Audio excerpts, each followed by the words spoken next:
The following is intended for mature audiences. Viewer discretion is advised.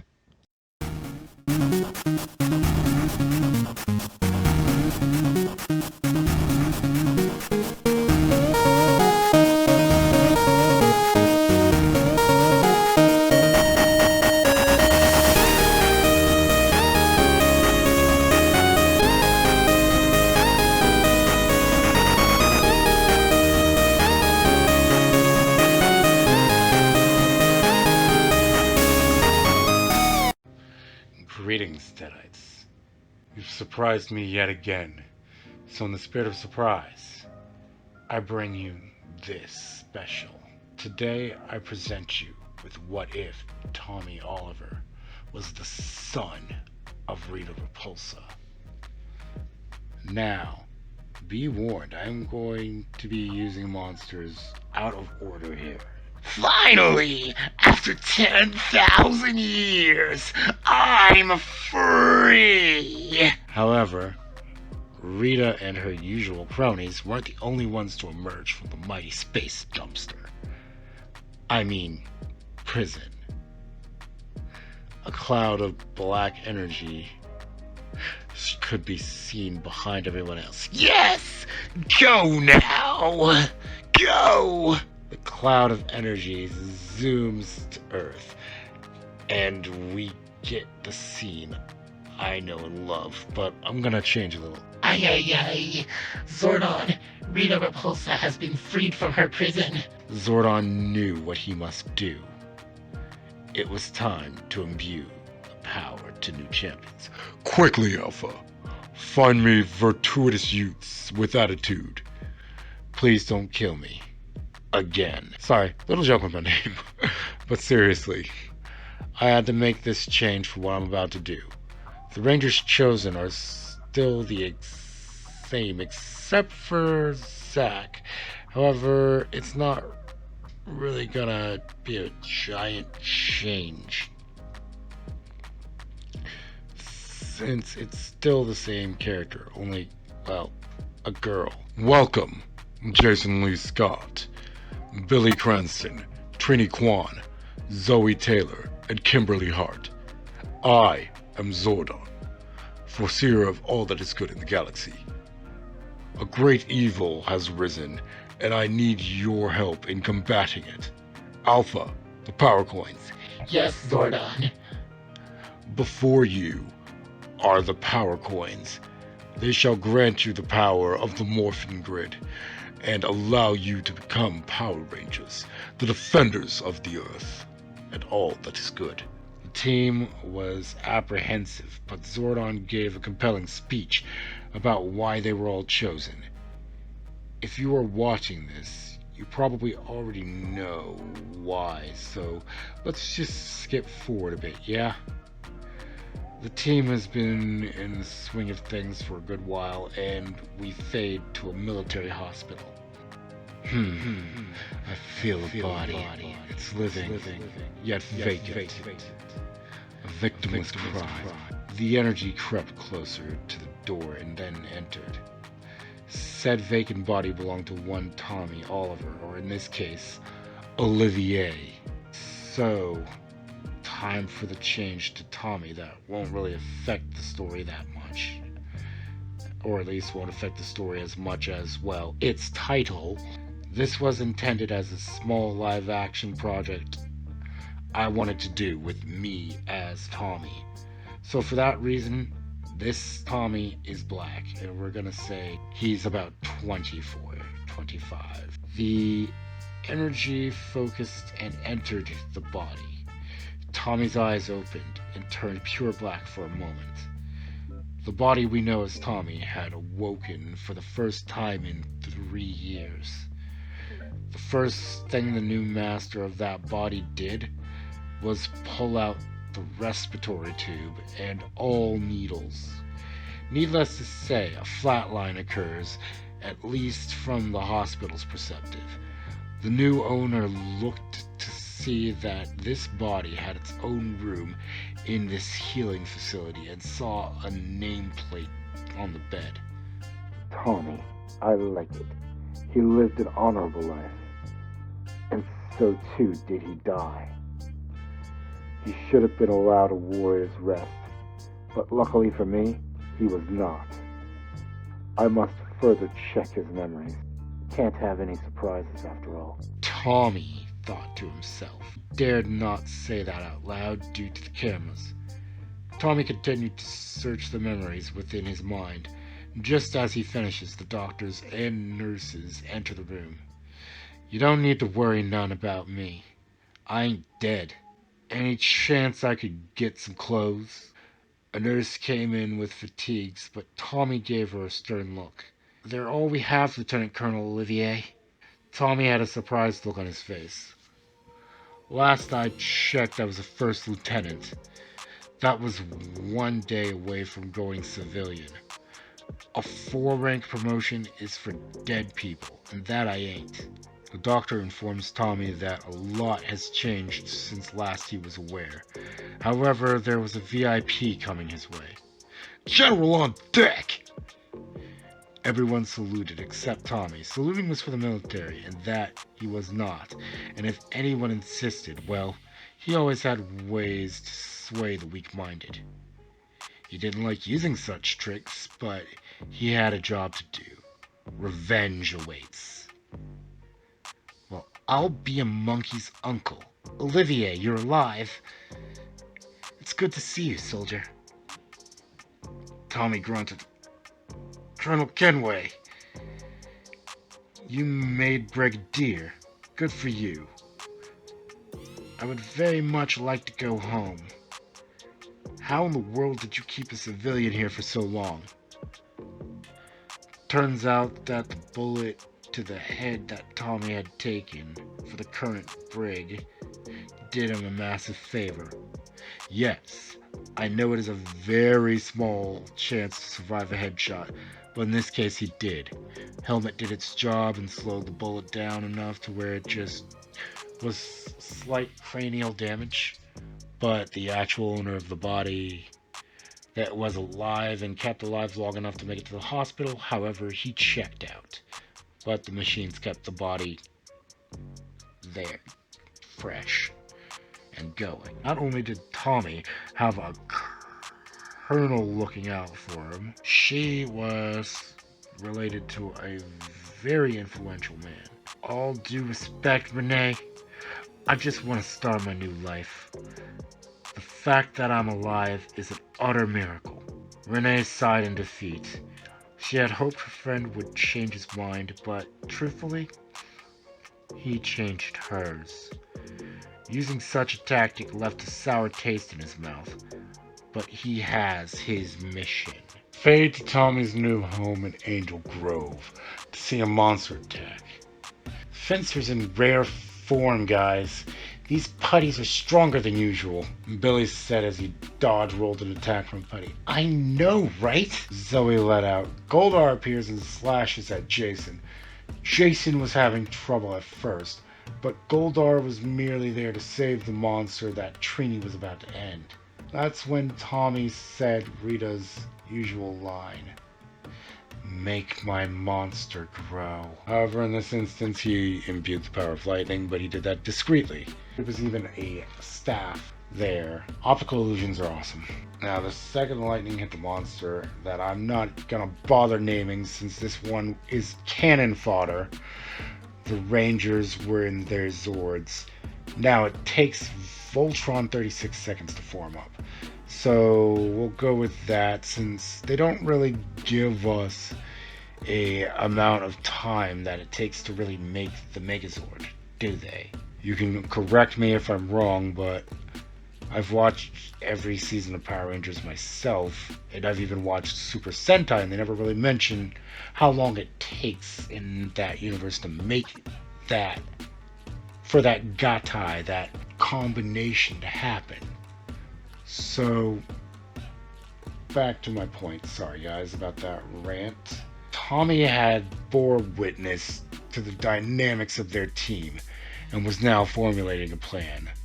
With one blast of energy, he returned to the moon and Rita got a good look at her son's new body. Ah, this body seems to be in perfect shape, my son.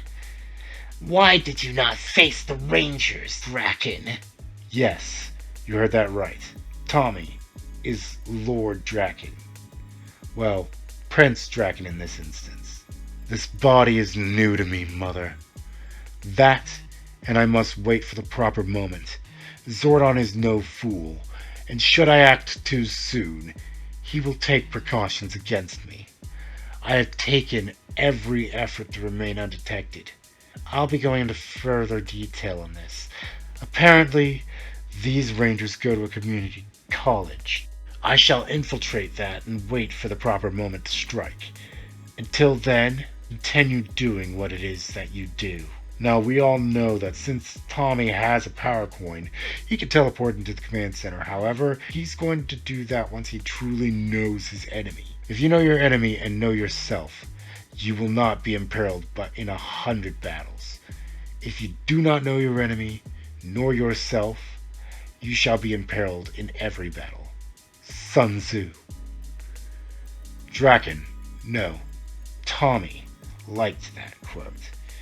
This Sun Tzu was a wise man. With that, he teleported back to Earth and made his way to the college. As luck would have it, Jason was doing a martial arts demonstration with Zoe. Tommy ordered a smoothie from Ernie and enjoyed the show. Once they were done, mind if I have a go? How about a decent match since I started civilian life? Jason obviously accepts the friendly challenge. For the record, Jason is in a gi while Tommy is wearing fatigues.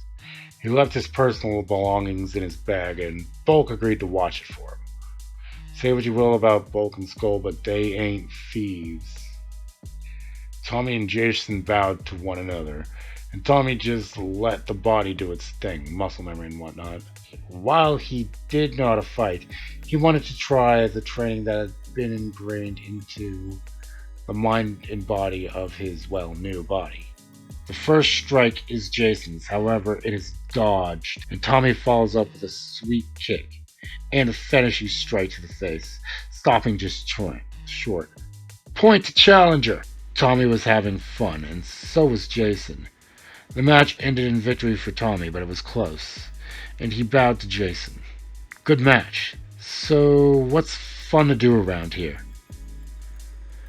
That made it clear that Tommy was new in town, and the statement about going civilian made it clear that he must have spent a while as a soldier. Army? Tommy nodded at Zoe's question, and the three go with the rest of the Rangers, and Tommy gets introduced. However, he goes to grab his backpack. Thanks for watching my gear. Farkas Bulkmeyer, but people call me Bulk. That's when Bulk notices Zink. A Ranger? Did you quit?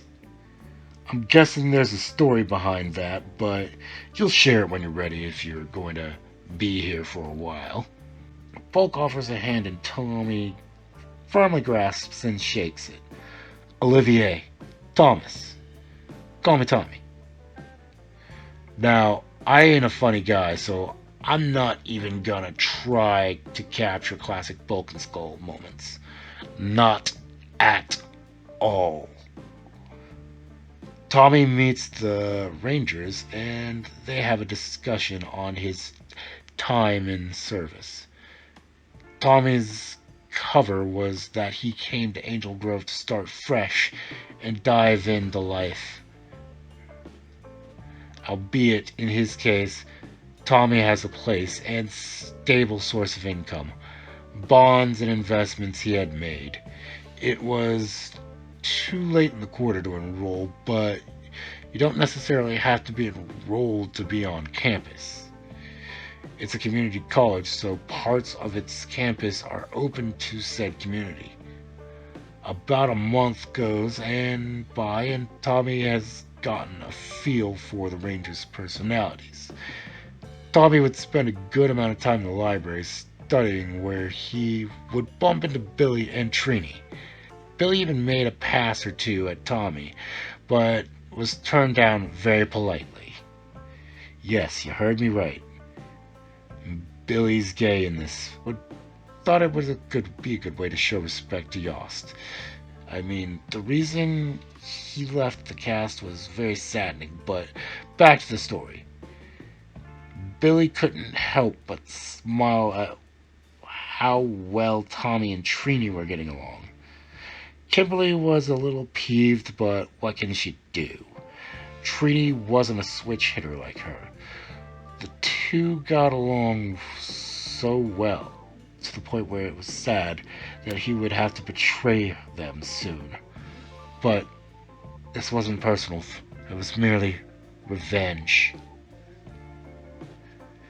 We hear a sound that I truly love,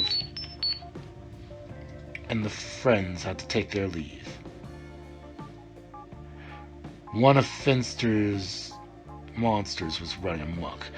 Once they leave to save the day, Tommy pays a visit to the command center while morphed and disables Alpha 5. Can't have you interfering with my little discussion, android. Remember me, Zordon?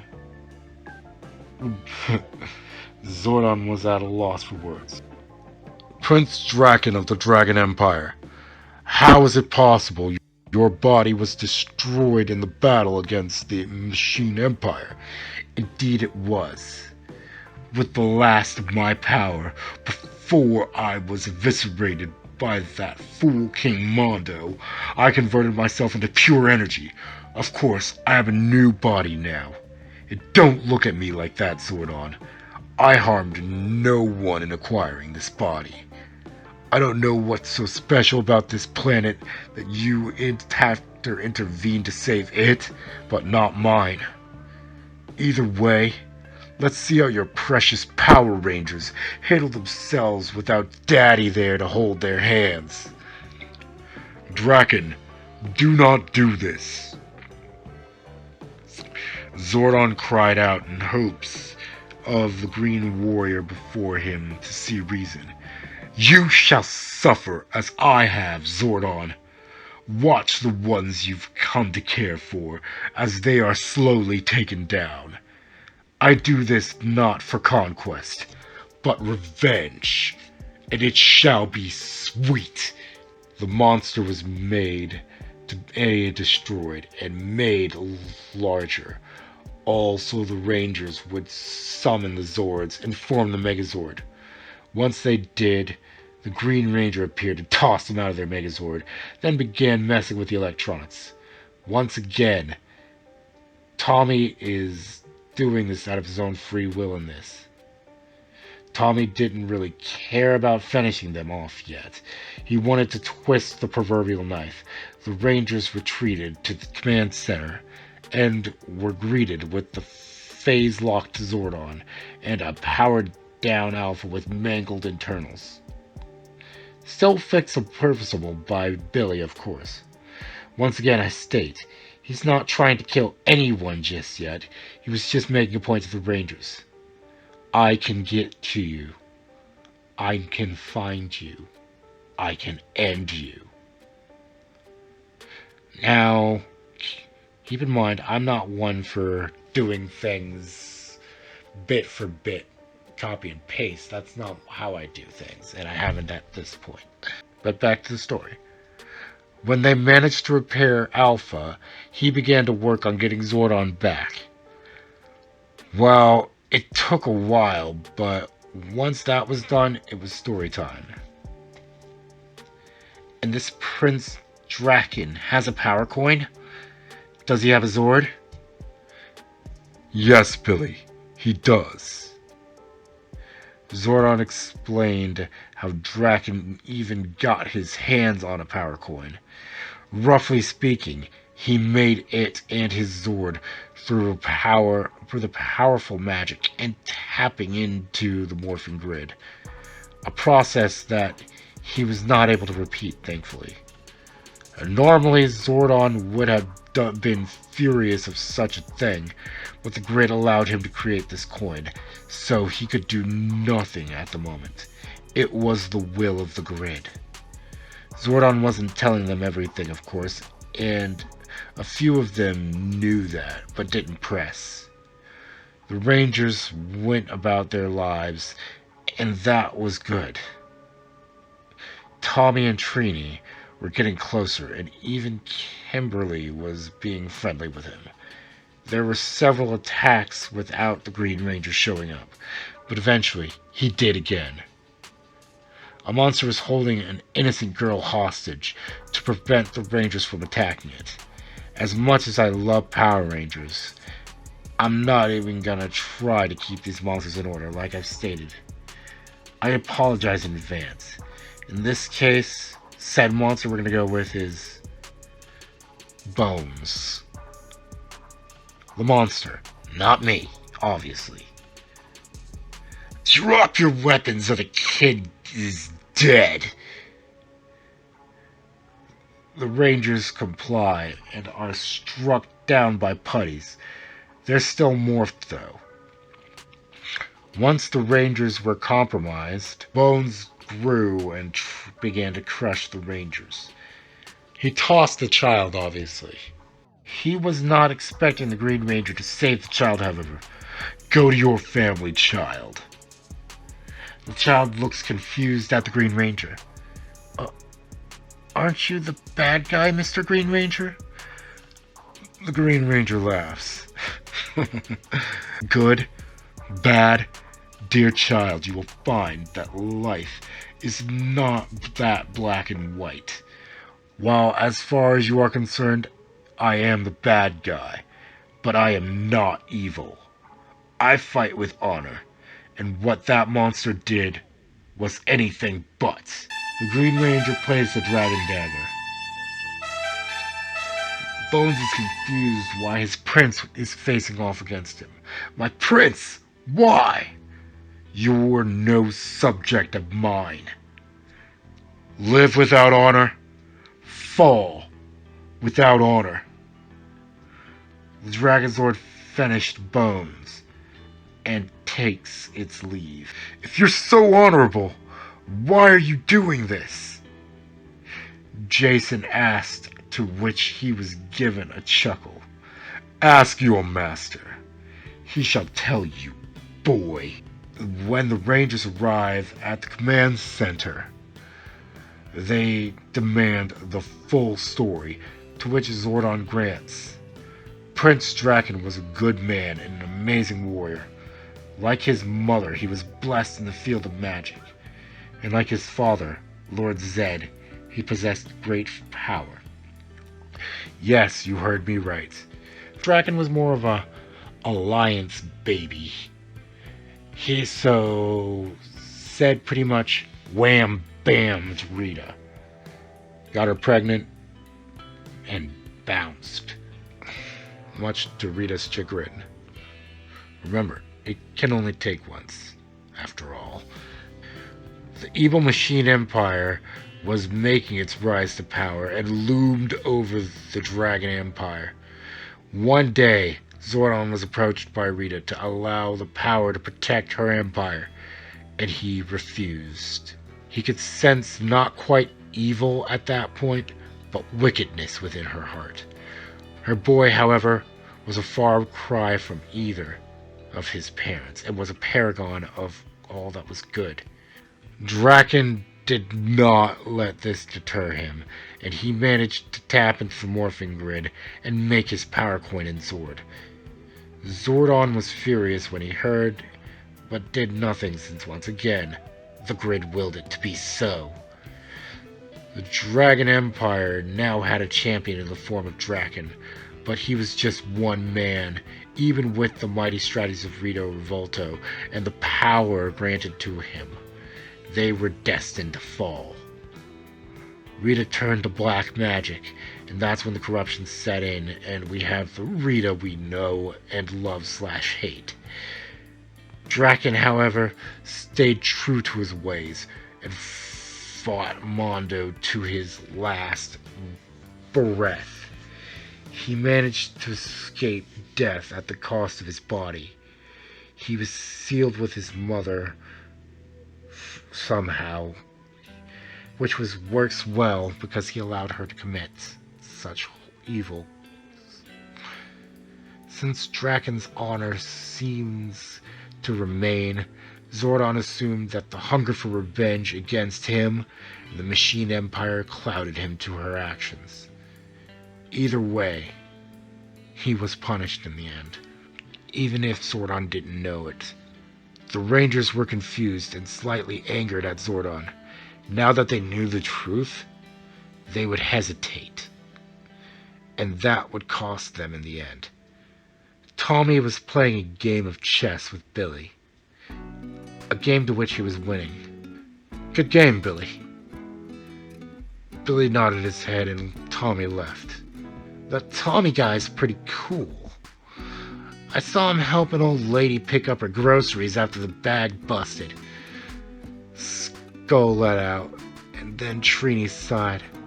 "Yeah, he's great." After being on Earth for so long, Tommy could understand why it was worth protecting.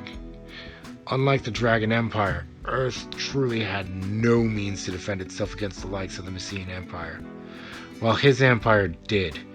Truthfully, the only reason they lost was a combination of hubris and treachery. "Don't go getting soft on me, son." "I'm not, Mother." The Rangers would clash often, but they would still take the day, most of the time. There were several instances where they should have lost, but fate intervened. Or Tommy just flat out spared them. Continuing to twist said knife. Rita was growing tired of this, and had Finster make a creature of great power. Said creature was Mighty Minotaur. However, the monster was a distraction. Rita was going to just blow up the city. Tommy, of course, heard this and wasn't having it. Too much collateral damage for his liking. It was at that moment that let him know that his mother was just flat out evil. The Dragon Zord appeared, and instead of aiding Mighty Minotaur, he ended it. Then sent the Dragon Zord away. Confused, the Rangers stepped out and took Prince Draken's parlay. "You need to get to Angel Grove power plant right now." That thing was a distraction. Rita's going to have the core go critical. Of course, they didn't believe him. Why would he betray his mother like that? Draken checks to see if the coast is clear, and it was. He undoes his helmet, and shock hits the Rangers. Rita Repulsa is pure evil, and I can't just sit here and allow that many people to die when I can stop it. You don't have to believe me, that's fine, but I'm not gonna sit here and let this happen. With that, he teleported straight to the power plant to find Goldar finishing sabotaging the controls. "Stand aside, Goldar. I cannot allow this to go any further." Goldar stared at Draken with disgust and rage. "So, you really did let those power pests change your mind? No matter. It has been done. You are my prince no longer." Before Goldar could slash at Tommy, he is struck by the power bow. Tommy saw the opportunity and followed through with his dagger, wounding Goldar enough that he chose to retreat. "Very well, Draken. No, Tommy. Enjoy your life in this world." With that, Goldar had left, and Billy got to work. "Can you fix this?" Tommy was asking in all honesty. "I don't know." Billy gave the man that he thought to be his friend an honest answer. "I'll assist however I can. Technology is a sorcery of another kind that I've been fond of to a point. After all, I made my Zord. How hard could this be? With that, the two ferociously raced against the clock. They barely made it in time to stop the core from going critical. The Rangers returned to the command center, all of them. So, Tommy, now do you see the roots of your mother's evil? Tommy was crying tears of sorrow. I do, Zordon. She needs to be stopped. I guess your prophecy of the power of 6 comes to fruition this day. I shall help you stop her, but I will not kill my mother. Trini slaps Tommy and then hugs him. Welcome to the team. Your actions have always spoken that for you, that you were truly a good man. So why, Tommy? Tommy answers that it was the hunger for revenge, but somewhere in he realized that he wasn't ready for the price his revenge would cost. What good is revenge at the cost of one's soul? And with that, Tommy has joined the team of the Power Rangers. So there's 700 of you guys. So if this sucker gets to about 100 likes, I'll see that at least a portion of you are interested in this. So if it hits that, I'll start working on this in earnest. But if not, I'll probably just release it as a special treat every now and again. Rest easy, Deadites. And remember, the night is ours.